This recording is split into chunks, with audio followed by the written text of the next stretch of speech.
Bienvenidos y bienvenidas un día más a un nuevo episodio del podcast de Sociología Inquieta, un podcast donde tratamos temáticas relacionadas con la realidad social a través de la sociología y las ciencias sociales. En el capítulo de hoy vamos a hablar sobre la identidad social, la identidad de nosotros y nosotras como individuos y como personas y cómo nos autoidentificamos. La sociología da muchas pistas sobre la identidad y cómo se va formando o cómo podemos abordarla dentro de la sociedad a través de conceptos como el de socialización, por ejemplo. Ya nos va explicando cómo las personas vamos formándonos como sujetos sociales y por lo tanto vamos conformando una identidad que es inherentemente social. No podemos entender qué somos como personas y por lo tanto no podemos autoidentificarnos ni autodefinirnos sin comprender que somos seres intrínsecamente sociales. Es decir, lo que nos hace humanos y lo que nos hace personas es que nacemos en una sociedad y esa sociedad nos va moldeando a lo largo de nuestra vida y donde nosotros tomamos decisiones evidentemente, pero siempre dentro de un marco social que puede moldearnos de una manera o de una identidad u de otra. Hay una diversidad enorme de identidades dentro de la sociedad, pero que siempre están dentro de lo social. Por lo tanto, el término de socialización, que lo he nombrado antes, es un término muy importante dentro de la sociología y hace referencia al proceso por el cual desde que nacemos, los humanos, las personas, estamos, absorbiendo continuamente normas, valores, roles, conceptos, códigos a través de las instituciones sociales por las cuales nos relacionamos. Es decir, la familia, el grupo de amigos, la escuela, el trabajo, la universidad, los grupos deportivos, los grupos o instituciones religiosas. Todo eso que he nombrado son ámbitos que desde que nacemos, desde que somos unos recién nacidos, están influenciando en nosotros como personas, nos van generando, también nos van componiendo.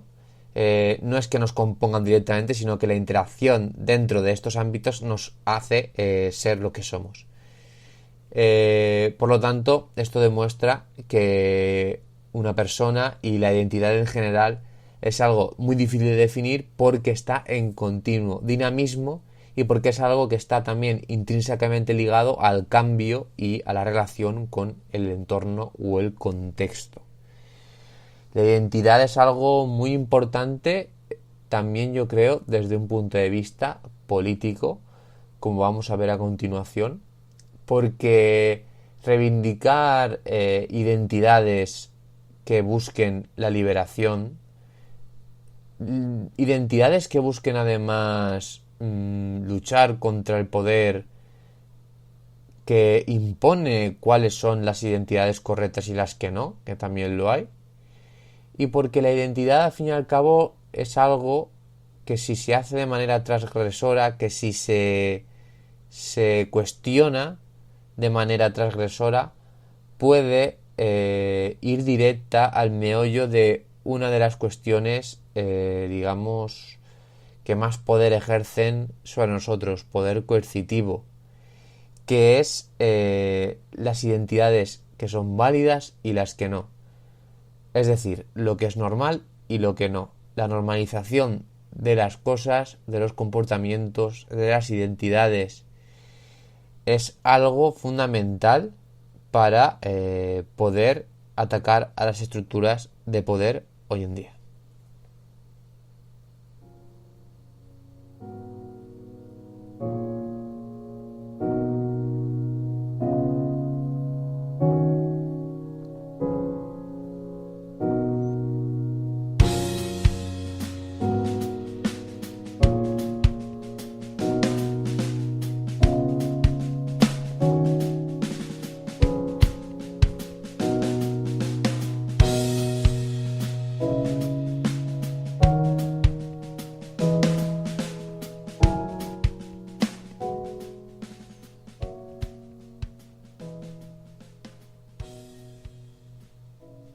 como os decía, ¿no? La identidad también como herramienta transgresora, o por lo menos una visión de la identidad que también puede ser desde este punto de vista.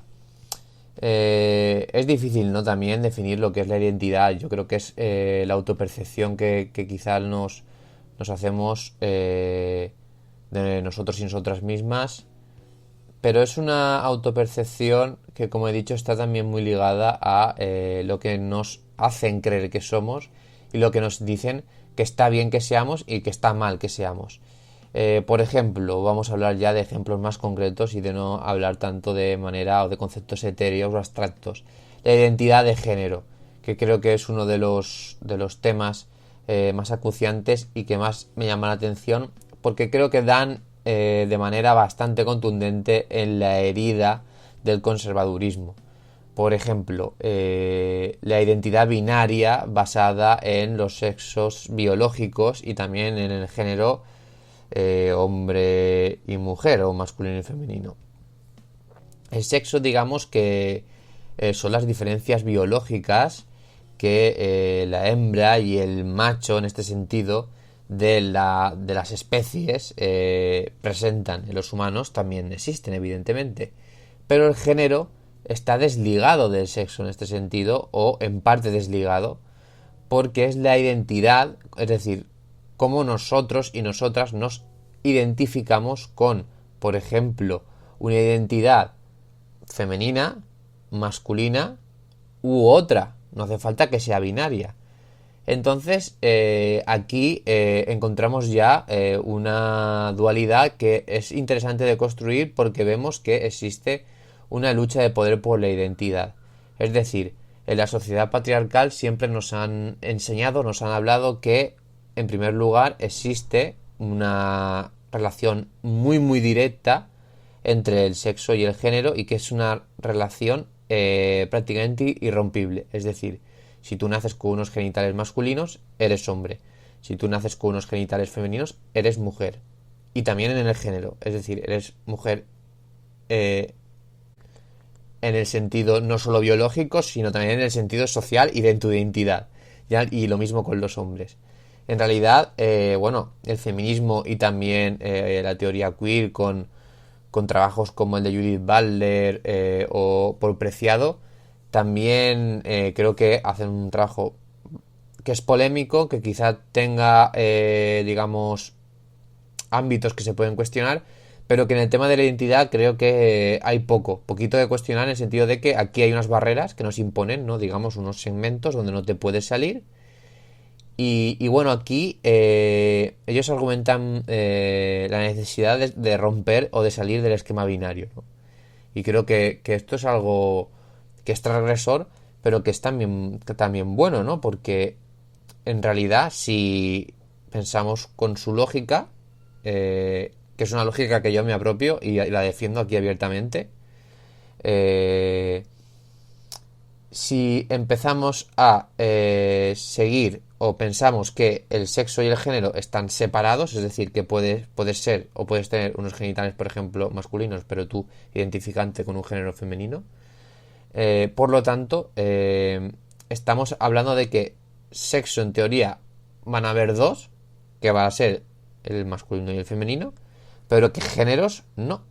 Géneros, tú puedes identificarte con otro género que no sea el de tu sexo o el que históricamente nos han dicho que va ligado a él, pero además, como es una construcción social, se pueden dar espacios a otras construcciones diferentes de lo que entendemos como género. Es decir, no solo puede o debe estar la concepción del género masculino o femenino, sino que pueden haber otros géneros no binarios. Vamos a catalogarlos en esa gama, que puede haber una gran variedad de identidades sexuales diferentes. Otra cosa que va muy envuelta en esto es el placer. El placer que también está relacionado con la identidad. Siempre reflexionamos o digamos relacionamos, mejor dicho, cuando hablamos de placer sobre, bueno, En primer lugar, la gente más conservadora, una relación monogámica en primer lugar. En segundo lugar, heterosexual, es decir, entre alguien del sexo y el género cis, masculino, y luego lo mismo, cis, femenino. Y por otro lado, también encontramos una gran barrera en relacionar el sexo con el coito en cuanto a la penetración. Porque creo que gira mucho en torno, la identidad sexual y el placer gira todo mucho en torno a las figuras masculinas del placer, y la figura masculina del placer, digamos, por antonomasia, que además genera un poder y que tiene también una identidad y en la que los hombres se autoidentifican, es el pene o el falo, ¿no? Se usa mucho la expresión falogocentrismo, ¿no? Y es eso, ¿no? El placer o lo que pensamos que está alrededor de la sexualidad gira en torno a la figura masculina, que tiene como símbolo principal el falo o el pene. Hay aquí un debate interesantísimo que da para otro podcast entero, pero que me ha gustado nombrarlo, porque creo que la identidad de género es una de las dimensiones más importantes para deconstruir la identidad humana, y que además, otra cosa, antes de pasar a otro ejemplo, que es una dimensión que no solo se queda en el género. Cuando tú deconstruyes o tienes una mirada que va desde el género, pero que busca o que va a deconstruir la identidad humana en general, esto afecta a otros ámbitos, puede afectar a ámbitos como la economía, la ecología, los movimientos sociales, la manera de organizarse institucionalmente.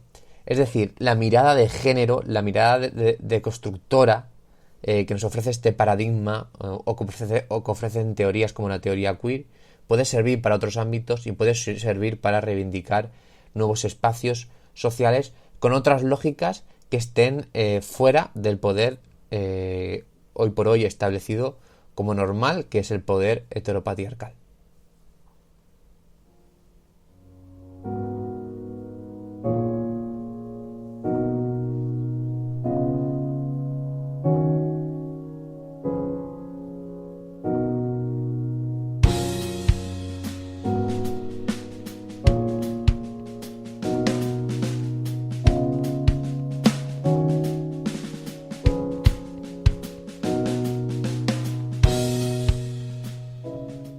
Y bueno, hay más dimensiones dentro del debate de la identidad. Por ejemplo, hoy en día, en una sociedad consumista, ¿cómo generamos nuestra identidad? Bueno, en realidad gran parte de nuestra identidad se compone de lo que consumimos, ¿no? Por ejemplo, de lo que comemos, de las películas que vemos, es decir, las películas, las series, es decir, el material cultural que consumimos, los libros que leemos, la música que escuchamos, todo sería el pack cultural, ¿no? El consumo cultural. El consumo de la vestimenta, cómo vestimos, qué tipo de ropa, las aficiones que también están ligadas en el ocio, en el ámbito del ocio, qué consumimos dentro del ocio, qué tipo de ocio consumimos, aparte del cultural, ¿no? Vamos al teatro, vamos a museos, o nos gusta hacer senderismo, nos gusta irnos de viaje a otros países. Todo eso genera parte de nuestra identidad, pero lo hace a través del consumo.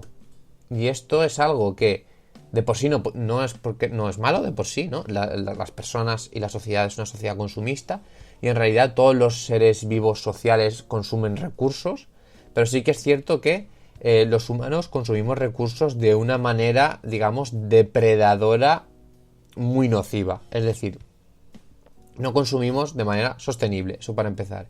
Y en segundo lugar,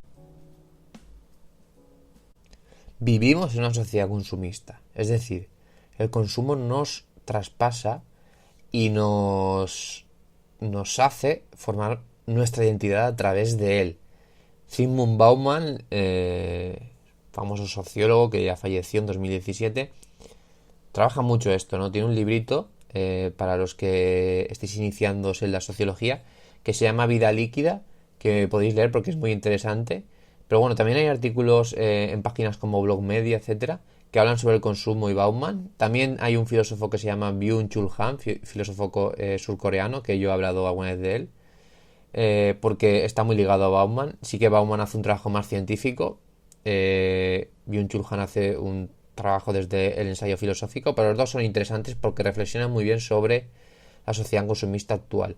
Y bueno, Bauman, ¿no?, defiende cómo vivimos en una sociedad consumista, una sociedad de consumo, y esto hace que nuestra identidad tenga bastantes problemas, es decir, tengamos identidades inseguras. ¿Por qué? Porque el consumo capitalista de hoy en día es un consumo que está como muy marcado por la moda, por la publicidad, por la rapidez, ¿no? Enseguida, por la rapidez que exige el mercado, ¿no? De cuando se saca un móvil nuevo, a los meses ya salió el siguiente modelo, con los coches igual, con la ropa igual.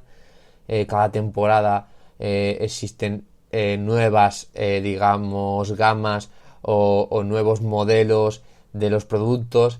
Entonces es como una carrera interminable para consumir. ¿Esto qué pasa? Genera una incertidumbre y dos, genera una carrera interminable por estar a la moda para formar una identidad. Es decir, si tú no consumes a la misma rapidez que las modas marcan, pues te quedas relegado en la carrera de la identidad y en la carrera del consumo, que está muy ligada hoy en día.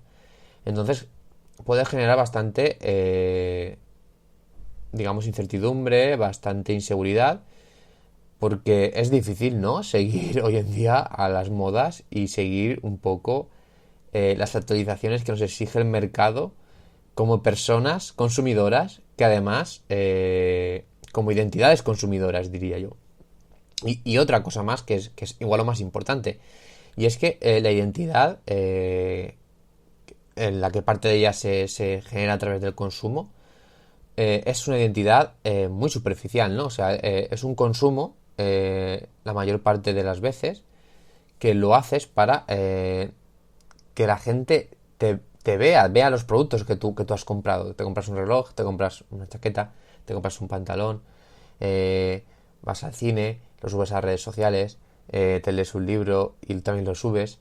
Esto está muy ligado también a las redes sociales, que ahora entraremos en ello, ¿no? Pero la identidad es toda muy superficial. O sea, tu identidad realmente es tu personalidad también, ¿no? No solo lo que tú consumes o lo que llevas puesto. O a los sitios donde vas, es lo que tú piensas, tus ideas, tu forma de ser, tu forma de relacionarte con los demás, tu forma de querer. Y eso es difícil de expresar o de enseñar a través del consumo o a través de las redes sociales. ¿Por qué? Porque para saber cómo eres tú realmente, o para que otra persona lo sepa y te conozca, tienes que tener una relación directa. Tiene que hablar contigo, te tiene que conocer, ¿vale? Entonces es difícil, es difícil. Como os iba diciendo, ¿no?, las redes sociales ligadas al consumo de Bauman. Muy interesante cómo las redes sociales están haciendo o se están haciendo un espacio fundamental en la identidad hoy en día, la identidad de las personas en la sociedad digital. Las redes sociales son buenas en este sentido, son una herramienta más. Como he dicho, las cosas no son ni blancas ni negras. El consumo, por ejemplo, no es algo malo de por sí, pero el consumismo sí. El consumismo depredador capitalista sí es muy nocivo. Y las redes sociales, como he dicho, son buenas, son herramientas de comunicación. Yo conozco y hablo con gente, con muchas de ellas podría decir que tengo incluso una relación de amistad diferente, con gente de otros continentes, en donde yo hablo de sociología o de otras cosas. He hecho amigos, ¿no?, a través de las redes sociales.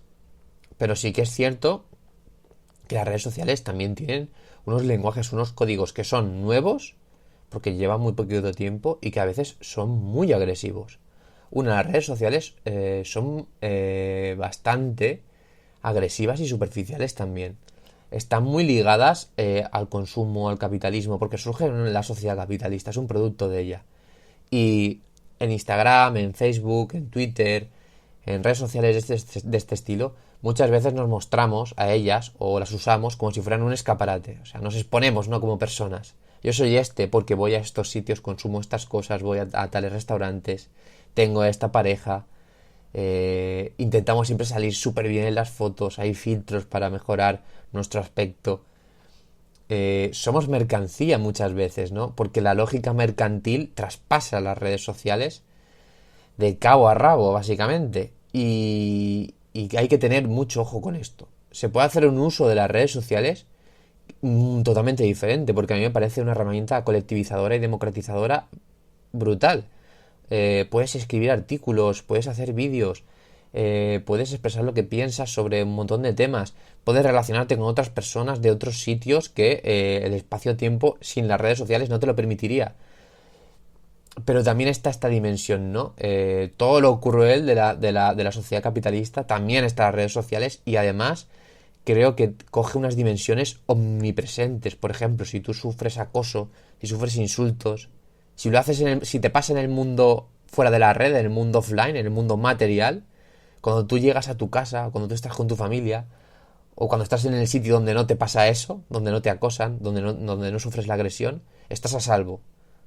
Pero en las redes sociales no, en las redes sociales el acoso queda en la red, es muy omnipresente, está siempre, puede llegarte en cualquier momento, porque el móvil además es como un apéndice más nuestro, ¿no? Es como un miembro más ahora, ¿no? Que tenemos y siempre lo tenemos en cuenta, es como una parte más de nuestro cerebro y de nuestra visión, en la pantalla del móvil o del ordenador, pero más la de los smartphones.